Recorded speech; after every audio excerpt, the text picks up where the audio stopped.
2025 সালে তোমরা যারা এসএসসি পরীক্ষা দেবা তোমাদের গণিত বইয়ের ধারা অধ্যায়টি থেকে অনুশীলনের একটি সৃজনশীল প্রশ্ন সমাধান করব। তোমাদের গণিত বইয়ের ধারা অধ্যায়টির 24 নং সৃজনশীল প্রশ্ন এটা। এই সৃজনশীলটা সমাধানের মাধ্যমে আমরা সমান্তর ধারা তৈরি করা শিখব, তারপরে সমান্তর ধারার সমষ্টি নির্ণয় করা শিখব, গুণোত্তর ধারা তৈরি করা শিখব, গুণোত্তর ধারার সমষ্টি নির্ণয় করা শিখব। আমরা জানি সসীম ধারা দুই ধরনের, একটা সমান্তর ধারা আরেকটা গুণোত্তর ধারা।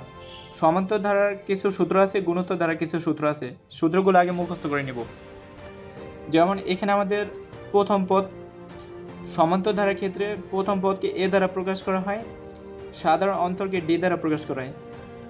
ডি মানে হচ্ছে পাশাপাশি দুটি পদের বিয়োগফল। তারপরে এখানে সমান্তর ধারার প্রথম পদ এ দ্বারা প্রকাশ করে, গুণোত্তর ধারার প্রথম পদ এ দ্বারা প্রকাশ করে। সমান্তর ধারার সাধারণ অন্তরকে ডি দ্বারা প্রকাশ করে, কিন্তু গুণোত্তর ধারার ক্ষেত্রে আমরা সাধারণ অনুপাত বলি। অনুপাত বলতে পাশাপাশি দুটি পদের ভাগফল, সাধারণ অন্তর বলে পাশাপাশি দুটি পদের বিয়োগফল। সমান্তর ধারার ক্ষেত্রে এনতম পদের নির্ণয়ের জন্য আমরা এই সূত্রটা মনে রাখবো, a plus n minus one into d. আর প্রথম এন সংখ্যক পদের সমষ্টি নির্ণয়ের জন্য আমরা সূত্রটা মনে রাখবো, n divided by 2 second bracket 2a plus n minus one into d. গুণোত্তর ধারার ক্ষেত্রে আমরা এনতম পদের জন্য সূত্র মনে রাখবো, a r to the power n minus one. প্রথম এন সংখ্যক পদের সমষ্টি নির্ণয়ের জন্য আমরা দুইটা সূত্র মনে রাখবো। গুণোত্তর ধারা সমষ্টি নির্ণয়ের ক্ষেত্রে আমাদের আর এর মানটা বেশি গুরুত্বপূর্ণ, কারণ এখানে আমাদের সমষ্টি নির্ণয়ের জন্য দুইটা সূত্র অ্যাপ্লাই করতে হয়। এখানে আমাদের সমষ্টি নির্ণয়ের জন্য দুইটা সূত্র আছে। তো এখন আমাদের কোন সূত্রটা অ্যাপ্লাই করবো সেটা নির্ভর করতেছে আর এর মানের উপর। আর এর মান যদি 1-এর থেকে ছোট হয় তখন আমরা এই প্রথম সূত্রটা ব্যবহার করব। আর এর মান যদি 1-এর থেকে বড় হয় তাহলে আমরা দ্বিতীয় সূত্রটা ব্যবহার করব। এখানে ওয়ানটা পেটের মধ্যে আছে, তাহলে এক্ষেত্রে ওয়ানটা বড় আর আরটা ছোট। আমরা বিয়োগের ক্ষেত্রে সবসময় বড় থেকে ছোট বিয়োগ করি, তাহলে এখানে ওয়ান বড় আরটা ছোট, তাহলে আমরা ওয়ান বিয়োগ r to the power n one minus r এটা করব। আর যখন আমাদের পেটের মাঝখানে আর নিয়ে আসবো তখন পিছনে ছোট ওয়ান, তখন আমরা আর টু দি পাওয়ার এন থেকে আমরা আর থেকে মূলত ওয়ানটাকে বিয়োগ করে দেব। তাহলে এখন সৃজনশীল প্রশ্নটা সমাধান শুরু করি। উদ্দীপকে বলছে কোনো ধারার এনতম পদের মান দেওয়া আছে 2n - 4। এখানে কিন্তু আমাদের বলা নাই যে ধারাটা কি ধারা, এটা গুণোত্তর ধারা নাকি সমান্তর ধারা, এটা কিন্তু বোঝার উপায় নেই। তাহলে আমরা পরের প্রশ্নগুলো দেখি। ক নম্বর প্রশ্নে ধারাটি নির্ণয় করতে বলছে। খ নম্বর প্রশ্নে ধারাটির দশম পদ এবং প্রথম 20টি পদের সমষ্টি নির্ণয় করতে হবে। তো এখন আমরা যদি ধারাটাই না জানি তাহলে ধারাটা কিভাবে নির্ণয় করব? তাহলে প্রথমে আমাদের ধারাটা আগে চিনতে হবে। তারপর গ নম্বর বলছে প্রাপ্ত ধারাটি, অর্থাৎ এই আমরা যে ক নম্বর ধারাটা পাবো ওই ধারাটার প্রথম পদ, অর্থাৎ সমান্তর ধারা হলে এ হবে আর গুণোত্তর ধারা হলে প্রথম পদ এ হবে। তারপর সাধারণ অন্তরকে সাধারণ অনুপাত, তার মানে বলছে সাধারণ অন্তর। তাহলে আমাদের এই দুইটা তথ্য কিন্তু অলরেডি দেওয়া আছে, তার মানে বুঝতে পারতেছি যে আমাদের উদ্দীপকের ধারা একটা সমান্তর ধারা দেওয়া আছে, কারণ এখানে বলছে সাধারণ অন্তরকে সাধারণ অনুপাত ধরতে। তাহলে আমাদের সাধারণ অনুপাত মানে তো গুণোত্তর ধারা, তার মানে আমাদের প্রশ্নে দেওয়া আছে সমান্তর ধারা। তাহলে এখন আমরা সমাধান শুরু করি। ক নম্বরে প্রথমে লিখবো যে এনতম পদ দেওয়া আছে, এনতম পদ 2n - 4। এখানে আমাদের এনতম পদে মান দেওয়া আছে, প্রথম পদের মানও দেওয়া নাই বা কোনো পদের মান দেওয়া নাই, শুধু এনতম পদে মান দেওয়া আছে। তাহলে এখন আমরা এখানে কি করব, এখানে এন এর বিভিন্ন মান বসাবো। শুরুতে আমরা প্রথম পদের ক্ষেত্রে এন এর মান লিখবো 1। তাহলে এন এর মান যদি 1 বসাই তাহলে আমাদের মান কত আসবে, 2 থেকে -4 বিয়োগ করলে -2 আসবে। তাহলে এইটা হবে আমাদের প্রথম পদ।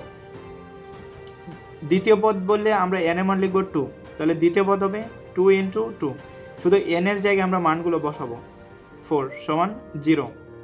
তারপর তৃতীয় পদ বললে এন এর মান আমরা 3 বসাবো, 2 × 3 - 4 = 2।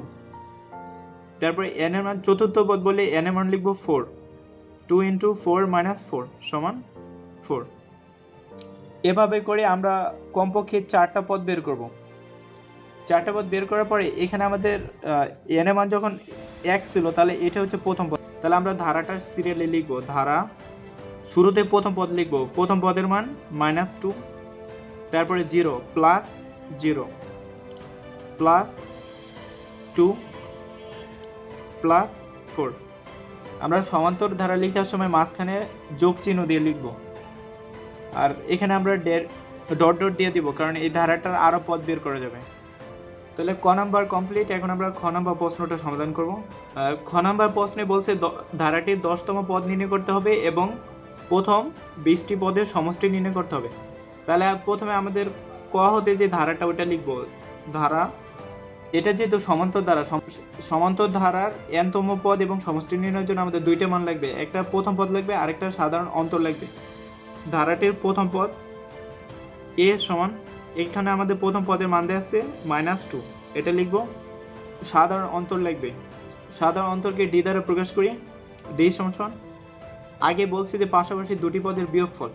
এখন পাশাপাশি পদ বলতে যে কোনো দুইটা পদ হতে পারে, যেমন -2 আর 0 পাশাপাশি পদ, আবার 0 + 2 পাশাপাশি পদ, আবার +2 4 পাশাপাশি পদ।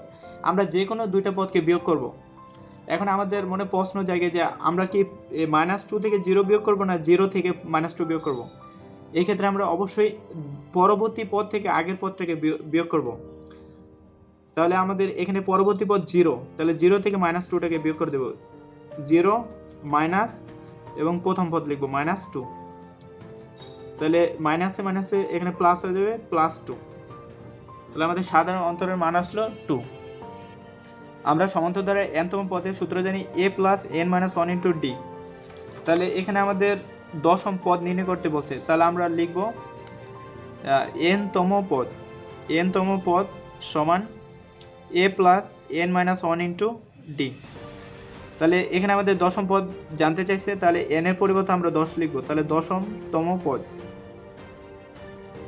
আর a বলতে আমাদের প্রথম পদের মান -2, তাহলে এখানে -2 লিখব, প্লাস n এর মান 10ম পদ, এখানে n এর পরিবর্তে আমরা 10 লিখব, -1 × d, d এর মান 2, তাহলে -2 প্লাস 10 - 9 × 2, -2 প্লাস 18 সমান 16। আমরা তো এটা সূত্র দিয়ে করছি, আমরা চাইলে এটাকে শর্টকাটও করতে পারতাম। যেমন এখানে nতম পদ আছে না, এখানে শুধু n এর জায়গায় 10 লিখলে কিন্তু এই মানটা চলে আসতো। যেমন আমরা যদি লিখি যে 2n - 4, যেহেতু 10ম পদ বলছে n এর জায়গায় 10 বসে দেব, 2 × 10 - 4, 20 - 4 সমান 16। এভাবে আমরা শর্টকাটে করতে পারতাম। এখন আমাদের পরবর্তী পার্ট হচ্ছে 20টি পদের সমষ্টি। তাহলে সমান্তর ধারার সমষ্টি নির্ণয়ের সূত্রটা জানতে হবে। Sn = n/2, second bracket 2a + n - 1 × d। তাহলে এখানে হচ্ছে আমাদের যতটি পদের সমষ্টি বলবে n এর মান লিখব তত। তো এখানে আমাদের 20টি পদের সমষ্টি চাইছে। তাহলে আমরা প্রথমে লিখব যে আমরা জানি সমান্তর ধারার প্রথম n সংখ্যক পদের সমষ্টি Sn সমান n/2, second bracket 2a + n - 1 × d। এটা লিখব। লেখার পরে আমাদের প্রশ্নে যেহেতু 20টি পদের সমষ্টি চাইছে, তাহলে আমরা লিখব প্রথম 20টি পদের সমষ্টি। তাহলে এখানে n এর পরিবর্তে আমরা s20 লিখব, আর এখানে n এর জায়গায় 20 লিখব। তাহলে 20/2, সেকেন্ড ব্র্যাকেট 2 × a বলতে প্রথম পদের মানটা আগে বের করছি -2, এখানে প্রথম পদটা -2 প্লাস n। এখানে আমরা n এর মান কত লিখব, যতটি পদের সমষ্টি বলবে আমরা n এর মান তত লিখব।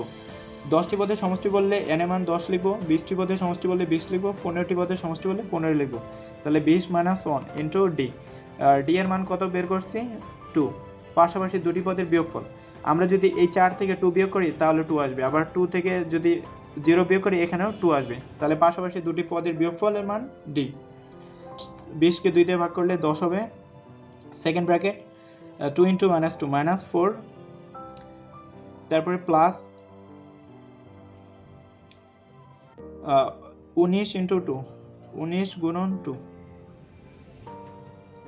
10 × -4 প্লাস, এখানে আমাদের 20 থেকে 1 বিয়োগ করলে 19 হয়, আর এখানে d এর মান তো 2 ছিল, তাহলে 19-এর সাথে 2টাকে গুণ করে দেব 38, আর এখানে -2 এর সাথে +2 গুণ করলে -4, -4 প্লাস 38, 10 গুণন, তাহলে এখানে আমাদের 38 আর এটা তাহলে হবে 34। তাহলে এটাকে 10 দিয়ে 34কে গুণ করলে হবে 340। তাহলে আমরা সুতরাং লিখে দেব যে 20টি পদের সমষ্টি 340 আর 10তম পদের মান হবে 16। তাহলে আমাদের খ নম্বর প্রশ্ন শেষ, এখন গ নম্বর প্রশ্ন লিখব। এখানে শুধুমাত্র এই nতম পদের সূত্র আর সমষ্টির সূত্রটা জানলে আমরা সমান্তর দ্বারা সবগুলো অঙ্ক করতে পারবো। এখন তাহলে গ নম্বর প্রশ্ন শুরু করি। আমরা খ নম্বর প্রশ্ন থেকে প্রথম পদের মান পাইছি -2 এবং সাধারণ অন্তরের মান পাইছি 2। তাহলে এখানে আমাদের প্রথম পদকে প্রথম পদ এবং সাধারণ অন্তরকে সাধারণ অনুপাত ধরতে বলছে। তাহলে আমরা প্রথম পদটাকে আমরা প্রথম পদই ধরবো, গুণোত্তর ধারার প্রথম পদ, আর সাধারণ অন্তরটাকে সাধারণ অনুপাত ধরবো। আর সমান তাহলে 2 হবে। তাহলে এখন আমাদের নতুন ধারাটি তৈরি করতে হবে, তার মানে আমাদের নতুন যে গুণোত্তর ধারা সেটা তৈরি করতে হবে। গুণোত্তর ধারা তৈরির জন্য আমাদের শুরুতে গুণোত্তর ধারা nতম পদের সূত্রটা জানতে হবে। এখানে লিখে রাখছি nতম পদের সূত্র ar⁻n-1। তাহলে প্রথমে লিখবো যে nতম পদ, গুণোত্তর ধারার nতম পদ ar⁻n-1। সমান্তর ধারা যেভাবে নির্ণয় করছি গুণোত্তর ধারা ঠিক একইভাবে বের করব। তাহলে প্রথম পদ বের করার ক্ষেত্রে আমরা এই n এর মান লিখব 1, মানে একতম পদ। একতম পদ বললে n এর মান লিখব, যততম পদ বলবো n এর মান লিখব তত। তাহলে ar⁻1-1, তাহলে আর এর উপরে 0। তাহলে এখন যদি মান বসাই দেই, কোনো কিছুর উপরে যদি নট হয় তাহলে তার মান হয় 1। তাহলে a এর মান 2, -2, তারপরে আর এর মান নট, তার মানে 1 সমান 1 -2। দ্বিতীয়তম পদ বলে n এর মান লিখব 2, ar⁻2-1। তাহলে a এর মান -2 আর আর এর মান 2, a এর মান -2 আর আর এর মান 2 আর উপরে 1, তাহলে সমান -4। তৃতীয়তম পদ বলে n এর মান লিখব 3, ar3-1। তাহলে a এর মান -2, আর এর মান 2 এর উপরে 3 থেকে 1 বিয়োগ করলে উপরে 2 হবে। তাহলে 2 এর উপরে বর্গ হলে 4 হবে, তাহলে 4 দুগুণে 8, তাহলে -8। আরেকটা পদ বের করবো, চতুর্থতম পদ বলে n এর মান লিখব 4, ar⁻4-1। তাহলে a এর মান -2 ইন্টু আর এর মান 2 আর উপরে 3। তাহলে এখানে -2 ইন্টু 2 কিউব, এখানে 2 এর উপর কিউব বলতে কত আসে দেখা যাক। 2 এর উপর 3 আছে, তাহলে এখানে 2 এর উপর 3 বলতে আমরা নিচেটাকে 3 বার গুণ করব, 2 ইন্টু 2, তাহলে এখানে আমাদের 8 আসবে। তাহলে -2 এর সাথে যদি 8 গুণ করি তাহলে আমাদের কত হবে? -2 এর সাথে যদি 8 গুণ করি আমাদের মান আসবে 16। সুতরাং গুণোত্তর ধারাটি হবে -2, -4, -8, -16। এখানে আমরা ডট দিয়ে দিব কারণ আমাদের আরও পদ আছে। তাহলে আমাদের গ নাম্বার প্রশ্নের প্রথম অংশটা শেষ, ধারাটা তৈরি করতে বলছিল, করলাম। এখন আমাদের বলছে প্রথম 8টি পদের সমষ্টি বের করতে, অর্থাৎ এই গুণোত্তর ধারাটির প্রথম 8টি পদের সমষ্টি বের করব। তাহলে শুরুতে আমরা এখানে সমষ্টি নির্ণয়ের জন্য দুইটা সূত্র লিখছিলাম, যে a*r⁻n/1 a*r⁻n-1/r-1। যখন 1 বড় হবে তখন এই সূত্রটা ব্যবহার করব, যখন r বড় হবে তখন এই সূত্রটা ব্যবহার করব। তাহলে এখন এখানে আমরা r এর মানটার দিকে তাকালে দেখতে পাচ্ছি এখানে r এর মান 2, তাহলে r এর মানটা কিন্তু অবশ্যই 1 এর থেকে অনেক বড়। তাহলে 1 এর থেকে যদি বড় হয় তাহলে আমরা কোন সূত্রটা ব্যবহার করব? এই 2 নম্বর সূত্রটা। তাহলে এখানে লিখব, আমরা জানি, তাহলে আমরা শুরুতে লিখব যে আমরা জানি গুণোত্তর দ্বারা n সংখ্যক পদের সমষ্টি Sn = a * r⁻n-1 r-1। যখন r এর মানটা 1 এর থেকে বড় হবে তখন এই সূত্র, r থেকে আমরা 1 থেকে বিয়োগ করব। আবার 1 যদি বড় হয় তখন 1 থেকে r থেকে বিয়োগ করব। তাহলে এখানে আমাদের যেহেতু 8টি পদের সমষ্টি চাইছে, তাহলে আমরা লিখব যে প্রথম 8টি পদের সমষ্টি। তাহলে S8 সমান, আমরা এই n এর জায়গায় 8 লিখব।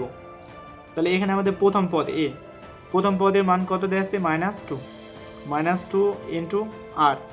এখানে আমরা আর এর মান লিখব। আর এর মান লিখার আগে আমরা এখানে একটা সেকেন্ড ব্র্যাকেট দিয়ে দিব। তাহলে পরে আর এর মানটা লিখব। আর এর মান কত দেওয়া আছে? 2। আর এর মান দেওয়া আছে 2, তাহলে এখানে 2 লিখব। তারপর উপরে n বলতে আমাদের এই মানটা যতটি পদের সমষ্টি চাইবো আমরা n এর মান লিখব তত। এখানে আমাদের 8টি পদের সমষ্টি চাইছে, তাহলে n এর মান লিখব 8 minus 1 divided by r minus 1, তাহলে r এর মান 2 মাইনাস 1 -2 ইন্টু, এখন 2 এর উপরে 8 আছে, তাহলে 2 এর উপর 8 বলতে আমরা বুঝি 2 8 বার গুণ, 2 গুণন 2 গুণন 2 4 বার হয়েছে, 2 গুণন 2 গুণন 2, এটাকে গুণ করলে আসবে 256। তাহলে আমরা 2 টু দি পাওয়ার 8 এর পরিবর্তে লিখতে পারি 256 বিয়োগ 1 ডিভাইডেড বাই 2 থেকে 1 বিয়োগ করলে তো 1 হয়, এটা লেখার দরকার নেই, তাহলে ভাগ দেওয়ার দরকার নেই। তাহলে -2 ইন্টু 256 থেকে 1 বিয়োগ করলে হবে 255, আর 255কে 2 দিয়ে গুণ করলে হবে -510। তাহলে আমাদের 8টি পদের সমষ্টি হবে, তাহলে আমাদের গুণোত্তর ধারার 8টি পদের সমষ্টি হবে 510। সুতরাং তাহলে আমরা শেষে লিখে দেব যে গুণোত্তর ধারার 8টি পদের সমষ্টি -510। তাহলে এখানে আমাদের প্রথমে ধারাটা ছিল, তারপর এখানে সমষ্টি বের করছে। তো ভিডিওটা ভালো লাগলে অবশ্যই লাইক দিবে আর বন্ধুদের মাঝে শেয়ার করে দিবে।